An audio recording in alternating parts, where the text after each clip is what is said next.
है prime TV और मैं कीर्ति। जो बाइडेन को अब अमेरिका की कमान मिल चुकी है। बड़े बड़े हॉलीवुड स्टार से लेकर अमेरिकी आम जनता तक हर कोई जो बाइडेन के अमेरिका में ताजपोशी का इंतजार किया। बता दें कि जो बाइडेन अमेरिका के 46वें राष्ट्रपति हैं और सबसे अहम कि बाइडेन की ताजपोशी में डोनाल्ड ट्रंप शामिल नहीं हुए। विदाई के दौरान भी डोनाल्ड ट्रंप ने उनका कोई जिक्र नहीं किया। बाइडेन के शपथ ग्रहण समारोह में महज 3-4 घंटे पहले ट्रंप और मेलानिया व्हाइट हाउस छोड़े और उन्होंने अपनी विदाई स्पीच में कहीं पर भी जो बाइडेन का जिक्र नहीं किया।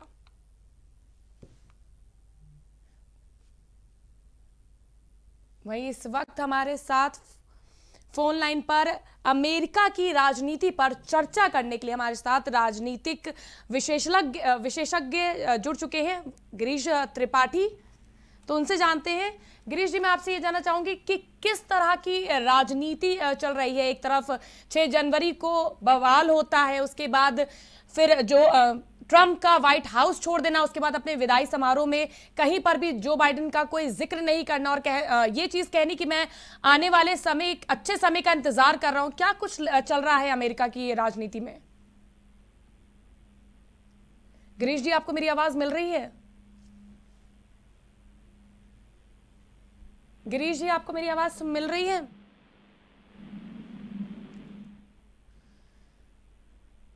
टेक्निकल प्रॉब्लम के चलते शायद अभी हमारा संपर्क जो है वो गिरीश जी से नहीं हो पा रहा है, लेकिन मैं आपको बता देना चाहती हूं कि 6 जनवरी को हाल ही में ट्रंप के समर्थकों ने व्हाइट हाउस में बवाल काटा था, जिसके चलते भारी पुलिस बल आज भी तैनात की गई थी। जो बाइडेन ने अपना पदभार संभाल लिया है।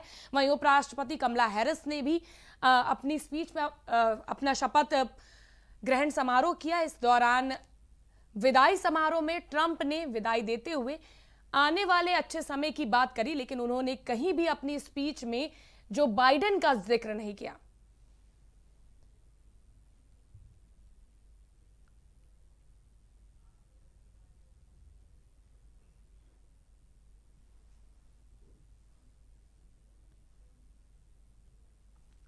मैं आपको बता दूं कि अमेरिका में इस वक्त चुनाव जब हुए थे उसके बाद से लगातार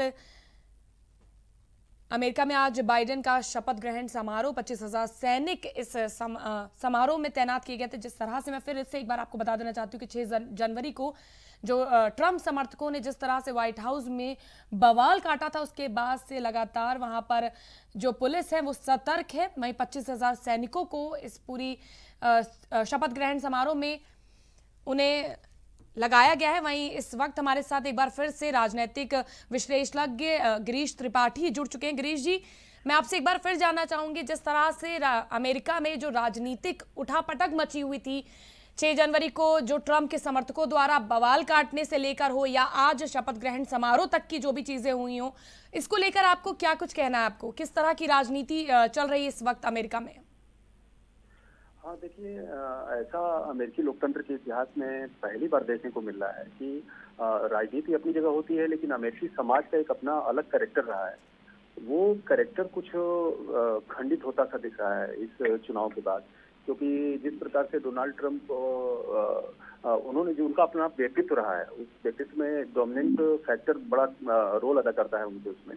तो उन्होंने इस राष्ट्रपति के चुनाव को कुछ व्यक्तिगत सा ले लिया ऐसा कि जैसे कोई व्यक्तिगत पूंजी किसी के हाथ से छीन रही हो। तो इसमें फर्स्ट टाइम ऐसा देखने को मिल रहा है कि इस चुनाव के परिणाम आने के बाद अमेरिका का समाज स्पष्ट रूप से 2 फाड़ में बढ़ता हुआ दिखाई दे रहा है। जो अभी तक ऐसा, अगर हम गृह युद्ध की बात करें जो श्वेत अश्वेतों के बीच में बहुत पहले हुआ था, लेकिन ये समाज का जो बंटवारा है, जिसमें श्वेत अश्वेत वाला बंटवारा नहीं मानते हम उसको। उसमें एक तरफ ट्रंप के समर्थक हैं और जो कहीं न कहीं जैसे जो दावा किया जा रहा है ट्रंप की तरफ से कि वो नेशनलिज्म के समर्थक हैं, और दूसरी तरफ वामपंथी शक्तियां हैं, उनका जो बिडेन के साथ स्पष्ट रूप से खड़ी हुई दिखाई दे रही हैं। तो दक्षिण पंथ और वाम पंथ का जितना स्पष्ट बंटवारा इस चुनाव के बाद दिखाई दे रहा है अमेरिकी समाज में, उतना कभी नहीं दिखा था। और ये व्यक्तिगत अहम के टकराव की कहानी ज्यादा लग रही है, न कि राष्ट्रपति चुनाव का परिणाम ज्यादा लग रहा है। ये एक देखने योग्य बात है। और इसके लिए मैं मानता हूं कि ट्रम्प का अपना जो व्यक्तिगत चरित्र है, जो पर्सनालिटी की जो बात होती है, वो कहीं ना कहीं सामने आ रही है निकल के। क्योंकि चुनाव में हार जीत होना एक चीज होती है, लेकिन लोकतांत्रिक देश में या लोकतांत्रिक जो प्रक्रिया होती है, जो सिस्टम होता है, व्यवस्था होती है, उसमें शक्ति का हस्तांतरण जैसा हमारे देश में होता है बहुत शांति और सौहार्द के साथ होता है और होना चाहिए, लेकिन वो चीज नहीं दिखाई दे रही है। फर्स्ट टाइम ये अमेरिका में देखने को मिल रहा है, क्योंकि एक ऐसा राष्ट्रपति जिसके खिलाफ दो बार महाभियोग उसी के कार्यकाल में लग गया। यहाँ तक कि सांकेतिक रूप से देखिए कितने महत्व की बात है कि 19 तारीख को उनके खिलाफ महायोग का प्रस्ताव पारित होता है और 20 तारीख को शपथ ग्रहण होना है। तो ये भले सांकेतिक क्रिया हो, लेकिन इसका महत्व बहुत ज्यादा है इस रूप में कि अमेरिकी जो सिस्टम है, जो वहाँ का पॉलिटिकल सिस्टम है, वो किस तरह से इस चीज को डिनाई करना चाहता है, ये उसकी एक बानगी है। बिल्कुल गिरीश जी, ट्रंप के खिलाफ महाभियोग चल रहा था, आपने इसकी बात कही। इसके साथ ही मैं ये पूछना चाहूंगी, जिस तरह से ट्रंप के जो समर्थक है वो उनसे कहीं ना कहीं खफा नजर आ रहे हैं और पार्टी छोड़ते नजर आ रहे हैं, वहीं कहीं ये सूत्रों से भी खबर आ रही है कि ट्रंप अपनी नई पार्टी का गठन कर सकते हैं। तो किस तरह की राजनीति की ओर ट्रंप बढ़ रहे हैं, क्या कुछ इसको लेकर आप बोलना चाहेंगे? मैंने बताया ना कि ट्रंप का जो अपनी पर्सनैलिटी है उसको उन्होंने आगे कर दिया है और डेमोक्रेटिक और रिपब्लिकन की जो लड़ाई होती है वो पीछे छूट गई है।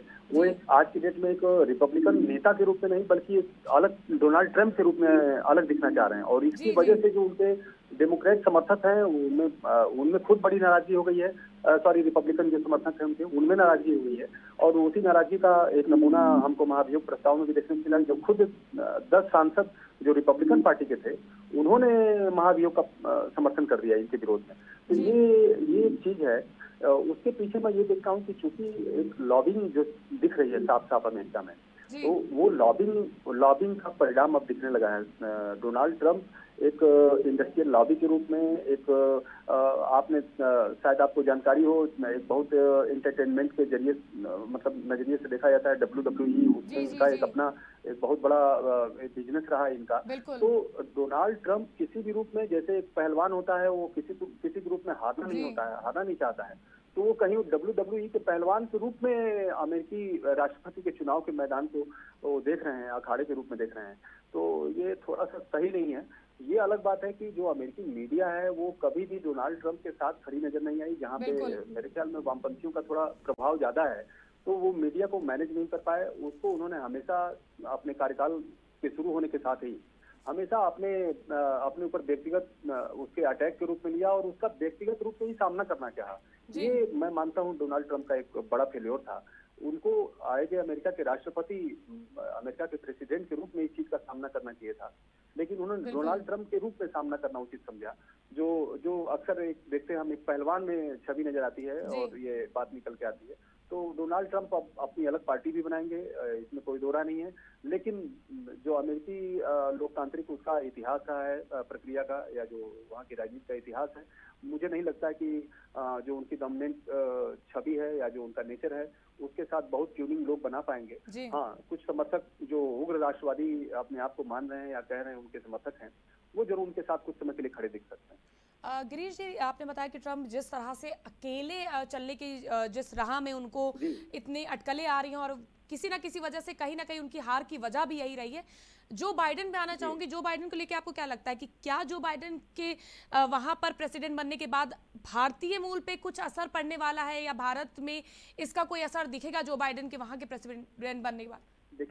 देखिए हम अगर भारत देश की बात करें तो भारत देश से अच्छे संबंधों के पैरोकार शुरू से रहे हैं जो बिडेन। जब ओबामा गवर्नमेंट हुआ करती थी तो आपको ध्यान होगा कि परमाणु समझौता जो भारत और अमेरिका के बीच में हुआ उसमें भी उनकी बहुत अहम भूमिका थी, और अगर वो ना होते तो शायद वो ड्राफ्ट उस तरह से ना बनता।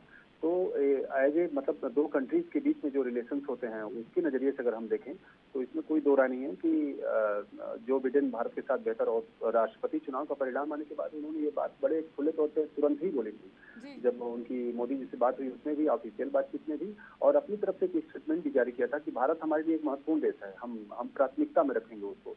तो उनका ये जो अनाउंसमेंट है वो बड़ा महत्वपूर्ण है। एक बात मैं जरूर कहना चाहूंगा कि हमारे संबंध अमेरिका से कैसे होंगे यह केवल इस बात पे डिपेंड नहीं करता है कि वहाँ जो बिडेन होंगे या जो डोनाल्ड ट्रंप होंगे।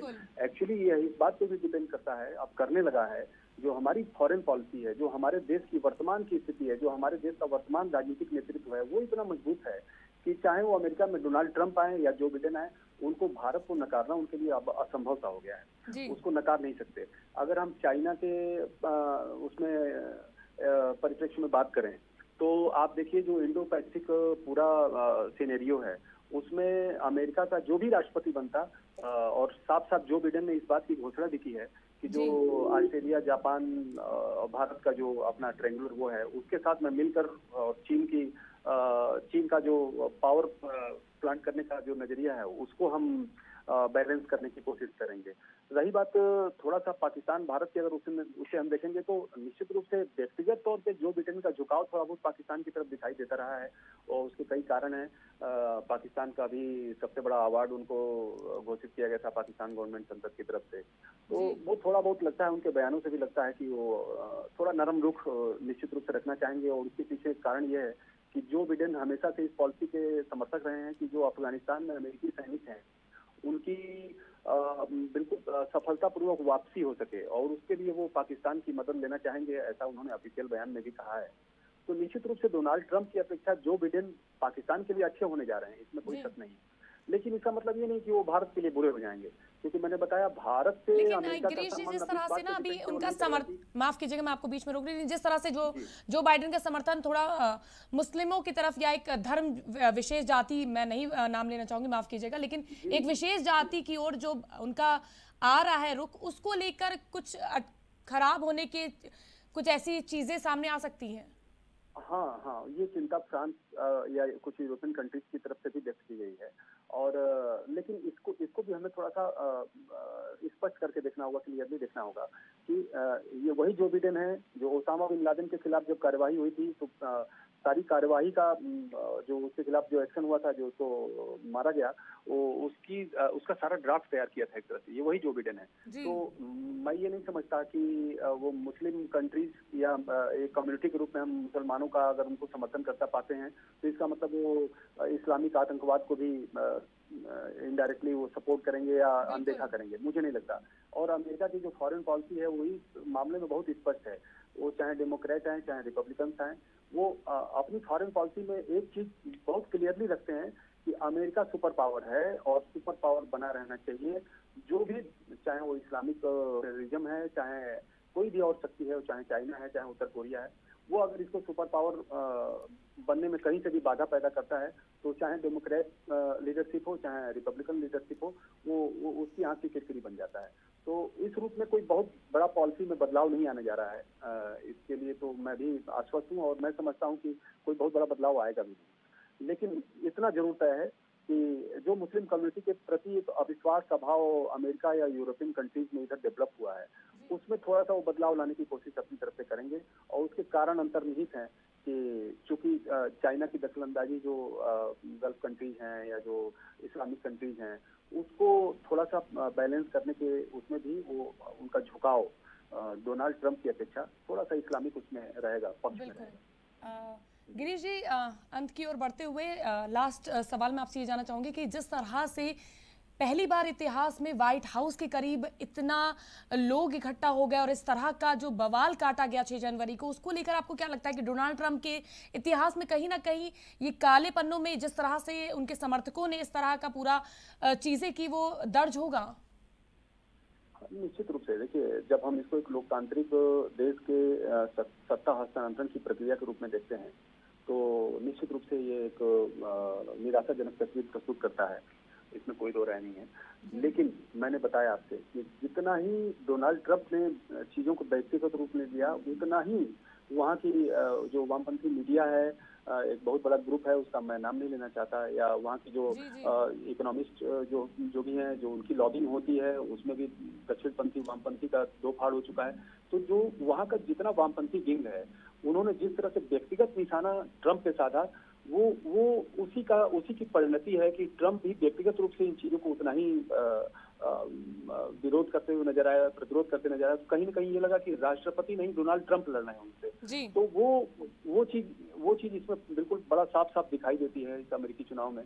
लेकिन इसमें कोई दो राय नहीं कि डोनाल्ड ट्रंप को ये चीज जरूर ध्यान रखनी चाहिए थी कि इतनी बड़ी कंट्री, कहते हैं कि लोकतांत्रिक रूप से हम सबसे जो मॉडर्न लोकतंत्र है, डेमोक्रेसी है, उसके हम सबसे बड़े प्रतिनिधि देश हैं, अगर एरिया वाइज देखें तो उसके राष्ट्रपति को थोड़ा ये शोभा नहीं देता था। उनको अपने लोगों को निश्चित रूप से इनडायरेक्टली कहीं न कहीं उन्हें भड़कने दिया या भड़काने का काम किया, तो वो उससे थोड़ा बचना चाहिए था, मुझे लगता है। बहुत बहुत शुक्रिया गिरीश जी हमारे साथ प्राइम टीवी के साथ जुड़ने के लिए। तो ये थे हमारे साथ राजनीतिक विश्लेषज्ञ गिरीश त्रिपाठी, जिन्होंने बताया कि किस तरह से अमेरिकी राजनीति में क्या कुछ चल रहा है। हमें उम्मीद होगी आपको समझ में आएगा किस तरह से ट्रंप कहीं ना कहीं मात खाए अपनी अहम की वजह से, जिस तरह से वो एक रिपब्लिकन पार्टी को छोड़कर ट्रंप की मौजूदगी ज्यादा साबित करने में लग गया, और जिस तरह से वो लगातार ये साबित करने में लग गया कि मैं ट्रंप हूं और ट्रंप के तौर पर मुझे चुना जाए, इसमें कहीं ना कहीं उन्हें मात हासिल हुई। वहीं वामपंथियों की वजह से भी कहीं ना कहीं जो उनकी राजनीति में एक ग्राफ जो उनका नीचे गया है, वो भी बहुत बड़ी वजह है। जो बाइडेन राष्ट्रपति पद के लिए उन्होंने शपथ ली है, और इसी के साथ जो बाइडेन से भी कई उम्मीदें जुड़ी हुई हैं। हो सकता है कि जिस तरह से लगातार जो भी अमेरिका में जितनी भी कमियां हो जो बाइडेन पूरा करेंगे, काफ़ी उम्मीदें हैं लोगों को और अमेरिकी को। बढ़ते हैं अपने आगे की रिपोर्ट की ओर, और अमेरिका से जुड़ी एक खास रिपोर्ट हम आपको दिखाते हैं। जो बाइडेन 20 जनवरी को अमेरिका के अगले राष्ट्रपति के तौर पर उन्होंने शपथ ली। वो एक बटे हुए अमेरिका की बागडोर संभालेंगे। अमेरिका को फिर से यूनाइटेड स्टेट्स बनाने के मिशन में उनकी कैबिनेट का ये पहला कदम होगा। बाइडेन के साथ भारतीय मूल की कमला हैरिस उपराष्ट्रपति पद की शपथ ली। बता दें कि ये ऐतिहासिक मौका है जब पहली बार कोई महिला इस पद को संभालेंगी। हैरिस के अलावा भारतीय मूल के 20 और लोगों को बाइडेन व्हाइट हाउस में जगह मिली है। तो चलिए जानते हैं जो बाइडेन के इस कार्यक्रम में क्या खास होने वाला है हमारी इस खास रिपोर्ट में।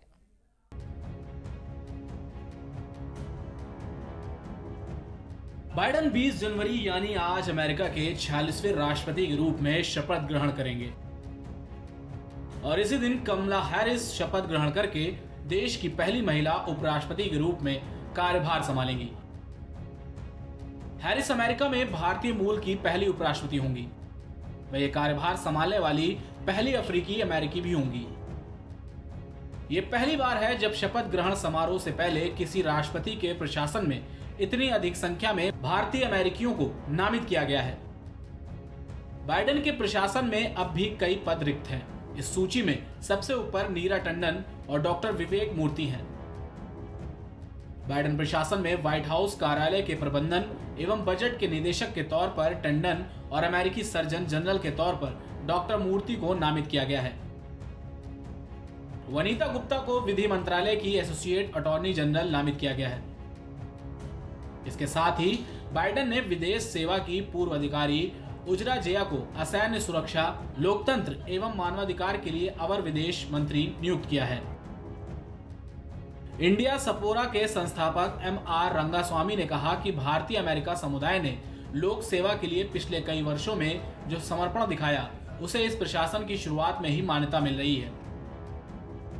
मैं खासकर इस बात से खुश हूं कि इनमें महिलाओं की संख्या अधिक है। माला अडिगा को भावी प्रथम महिला डॉक्टर जिल बाइडेन की नीति निदेशक और गरिमा वर्मा को प्रथम महिला के कार्यालय की डिजिटल निदेशक नियुक्त किया गया है, जबकि सबरीना सिंह को उनकी उप प्रेस मंत्री नियुक्त किया गया है। व्हाइट हाउस में पहली बार ऐसे दो भारतीय अमेरिकियों को स्थान दिया गया है जो मूल रूप से कश्मीर से संबंध रखते हैं। इनमें आयशा शाह को व्हाइट हाउस कार्यालय की डिजिटल रणनीति की पार्टनरशिप मैनेजर और समीरा फाजली को व्हाइट हाउस में अमेरिकी राष्ट्रीय आर्थिक परिषद की उप निदेशक नामित किया गया है। व्हाइट हाउस राष्ट्रीय आर्थिक परिषद में एक अन्य भारतीय अमेरिकी भारत राममूर्ति को उप निदेशक नियुक्त किया गया है। गौतम राघवन को व्हाइट हाउस में राष्ट्रपति कार्मिक कार्यालय में उप निदेशक नामित किया गया है। विजय रेड्डी को बाइडेन का भाषण निदेशक नामित किया गया है। वेदांत पटेल राष्ट्रपति के सहायक प्रेस मंत्री के तौर पर जिम्मेदारी संभालेंगे। 3 भारतीय अमेरिकियों को व्हाइट हाउस की राष्ट्रीय सुरक्षा परिषद में नामित किया गया है। तरुण छाबड़ा को प्रौद्योगिकी एवं राष्ट्रीय सुरक्षा का वरिष्ठ निदेशक, सुमोना गुहा को दक्षिण एशिया के लिए वरिष्ठ निदेशक और शांति कलाथिल को लोकतंत्र एवं मानवाधिकार समन्वय नियुक्त किया गया है। इनके अलावा सोनिया अग्रवाल को व्हाइट हाउस में घरेलू पर्यावरण नीति कार्यालय में पर्यावरणीय नीति एवं नवोन्मेष की वरिष्ठ सलाहकार और विदुर शर्मा को व्हाइट हाउस कोविड-19 कार्रवाई दल में जांच के लिए नीति सलाहकार नामित किया गया है। 2 भारतीय अमेरिकी महिलाओं को व्हाइट हाउस मंत्रणा कार्यालय में नियुक्त किया गया है। नेहा गुप्ता को एसोसिएट काउंसिल और रीमा शाह को डिप्टी एसोसिएट काउंसिल नियुक्त किया गया है। इसके अलावा व्हाइट हाउस में पहली बार 3 अन्य दक्षिण एशियाई लोगों को अहम पदों पर नामित किया गया है। पाकिस्तानी अमेरिकी अली जैदी को व्हाइट हाउस उपराष्ट्रीय जलवायु सलाहकार, श्रीलंकाई अमेरिकी रोहिणी कोसोग्लू को उपराष्ट्रपति की घरेलू नीति सलाहकार और जायन सिद्दीकी को white house deputy chief of staff का वरिष्ठ सलाहकार नियुक्त किया गया है। अमेरिका में 3 नवंबर 2020 को राष्ट्रपति पद के लिए मतदान हुए। चुनाव में डेमोक्रेटिक पार्टी के उम्मीदवार जो बाइडेन को जीत मिली। इस चुनाव में कोरोना वायरस का कहर और लोगों के स्वास्थ्य की उपेक्षा रिपब्लिकन पार्टी के उम्मीदवार डोनाल्ड ट्रंप को भारी पड़ी। जॉन हॉपकिंस के अनुसार अमेरिका में कोरोना वायरस के 1,58,34,965 मामले हैं, जबकि 2,94,874 लोगों की जान गई है। डोनाल्ड ट्रंप ने हालांकि अब तक हार नहीं स्वीकारी और उन्होंने कई बार ट्वीट कर कहा कि वे चुनाव नहीं हारे हैं। हालांकि ट्रंप को सुप्रीम कोर्ट में मुंह की खानी पड़ी। सुप्रीम कोर्ट ने ट्रंप की याचिका को खारिज कर दिया है। वहीं अमेरिका में इस साल मिनियापोलिस में अश्वेत नागरिक जॉर्ज फ्लॉयड की पुलिस कस्टडी में हुई मौत के चलते ट्रंप को काफी नुकसान उठाना पड़ा। फ्लॉयड की मौत के बाद अमेरिका के अलग अलग शहरों में आंदोलन शुरू हो गए। अश्वेतों के समर्थन में ब्लैक लाइव्स मैटर आंदोलन के बैनर के तले दुनिया के अलग अलग हिस्सों में आंदोलन की धमक सुनाई दी। ब्रिटेन और अमेरिका में नस्लीय प्रतीकों को समर्थन देने वाले मूर्तियों को आंदोलनकारियों ने कई जगहों पर नुकसान भी पहुंचाया। इसके अलावा डेमोक्रेटिक पार्टी के उम्मीदवार जो बाइडेन ने अमेरिका में रह रहे दक्षिण एशियाई देशों, खासतौर भारतीय मूल के लोगों के बीच अपनी पकड़ बनाई, जिसके चलते उनकी जीत हुई। Output desk, prime TV. तो ये आपने जाना अमेरिका की राजनीति से जुड़ी कुछ अहम बातें, और हमारे साथ आज राजनीतिक विशेषज्ञ भी जुड़े थे जिन्होंने बताया कि किस तरह की राजनीति जो अमेरिका में हो रही है और इससे भारत पे क्या कुछ प्रभाव पड़ने वाला है। तो चलिए बढ़ते हैं। आज यानी 20 जनवरी 2021 को गुरु गोविंद सिंह जी की 354वीं जयंती मनाई जा रही है। इसे प्रकाश पर्व भी कहा जाता है।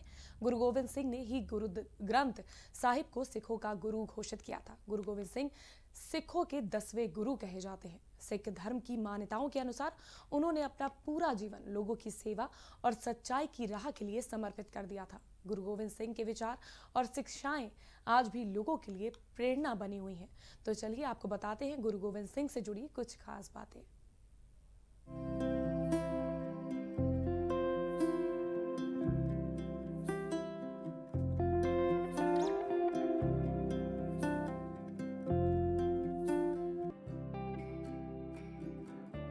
सिखों के 10वें गुरु गोविंद सिंह जी का जन्म पटना साहिब में 22 दिसंबर 1666 को हुआ था।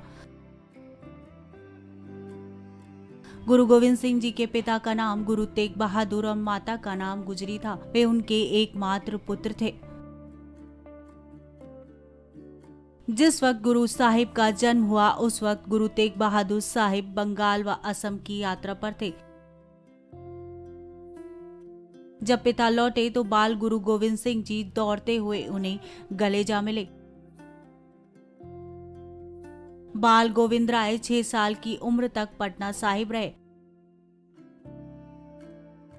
गुरु गोविंद सिंह ने 1699 में खालसा पंथ की स्थापना की थी। गुरु गोविंद सिंह जी का नेतृत्व सिख समुदाय के इतिहास में बहुत कुछ नया लेकर आया।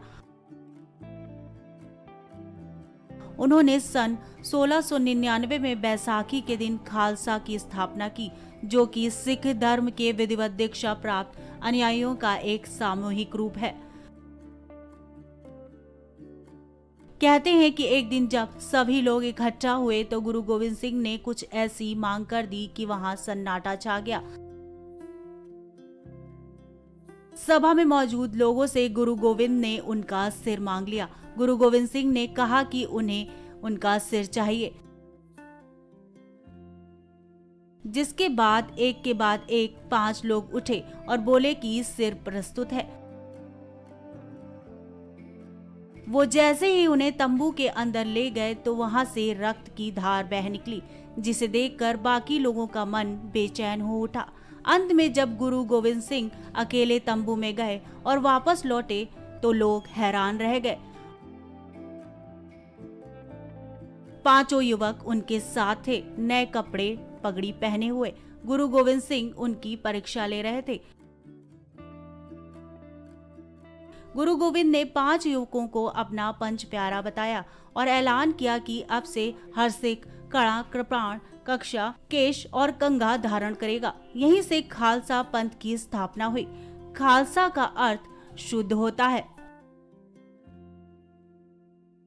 गुरु गोविंद सिंह जहां विश्व की बलिदानी परंपरा में अद्वितीय थे, वहीं स्वयं एक महान लेखक, मौलिक चिंतक तथा संस्कृत सहित कई भाषाओं के ज्ञाता भी थे। उन्होंने स्वयं कई ग्रंथों की रचना की। वे विद्वानों के संरक्षक थे। उनके दरबार में 72 कवियों तथा लेखकों की उपस्थिति रहती थी, इसीलिए उन्हें संत सिपाही भी कहा जाता था।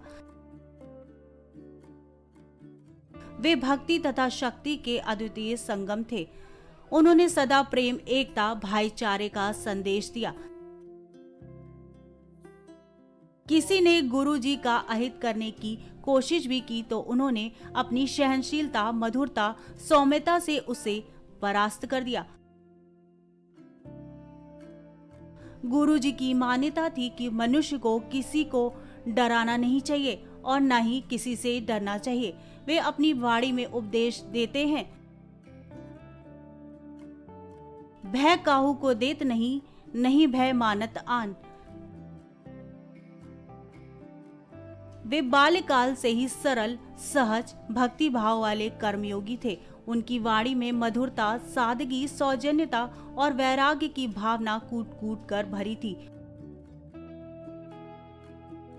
उनके जीवन का प्रथम दर्शन ही था कि धर्म का मार्ग सत्य का मार्ग है और सदैव सत्य की ही विजय होती है। बेशक गुरु गोविंद सिंह सत्य के मार्ग पर चले और उनके विचार और शिक्षाएं आज भी लोगों के लिए प्रेरणा का सबब है। फिलहाल के लिए बस इतना ही। हम फिर हाजिर होंगे देश और दुनिया की तमाम खास खबरों के साथ। आप देखते रहिए प्राइम टीवी।